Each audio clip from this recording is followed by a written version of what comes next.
দিরাইশাল্লার সাবেক সংসদ সদস্য মিফতাহ উদ্দিন চৌধুরী রুমির যুক্তরাজ্য আগমন উপলক্ষে মতবিনিময় সভার আয়োজন করা হয় ওবিএ মিলেনিয়াম সেন্টারে সোমবার।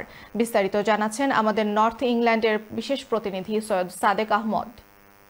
বাংলাদেশ সুপ্রিম কোর্টের সাবেক বিচারপতি ও সুনামগঞ্জ 2 আসনের সাবেক সংসদ সদস্য মিফতাহ উদ্দিন চৌধুরী রুমির যুক্তরাজ্য আগমন উপলক্ষে দিরাই প্রবাসী কল্যাণ পরিষদ ওল্ডামের উদ্যোগে এক মত বিনিময় সভার আয়োজন করা হয় ওবিএ মিলেনিয়াম সেন্টারে সোমবার।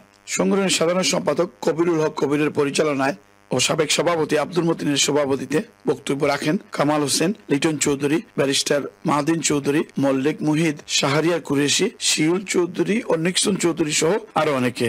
সবাই বক্তারা বলেন, অবহেলিত দিরাইশাল্লার আর্থসামাজিক উন্নয়নে মিফতাহ উদ্দিন চৌধুরী দীর্ঘদিন ধরে কাজ করে যাচ্ছেন। প্রধান অতিথির বক্তব্যে জনাব চৌধুরী বলেন, পরিকল্পনার অভাবে দিরাইশাল্লায় কাঙ্ক্ষিত উন্নয়ন হয় নাই। তাই আগামীতে জনগণের সেবার সুযোগ পেলে হাওর অঞ্চলকে অগ্রাধিকার দিয়ে কাজ করে যাবেন বলে জানিয়েছেন তিনি।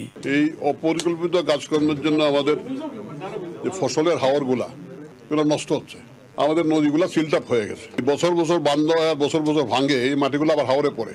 এটা যদি স্থায়ী কিছু করা যায়, আমার মনে হয় হাওরগুলো ডেভেলপ করা উচিত, স্থায়ী বাঁধের ব্যবস্থা করা উচিত। এই বাঁধের উপর দিয়ে রাস্তাঘাট হইতে পারে, যোগাযোগের ব্যবস্থা হইতে পারে। আমি যারা চিন্তা করবো যে আমি কোনো সুযোগ পাই এগুলা যাতে প্রপারলি করা যায় সেই জন্য চেষ্টা করব।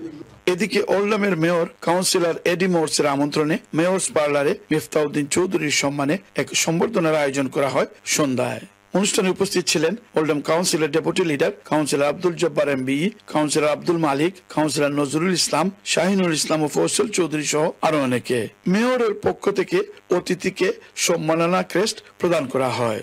Syed Sadek Ahmed, Channel S News, Oldham, Greater Manchester.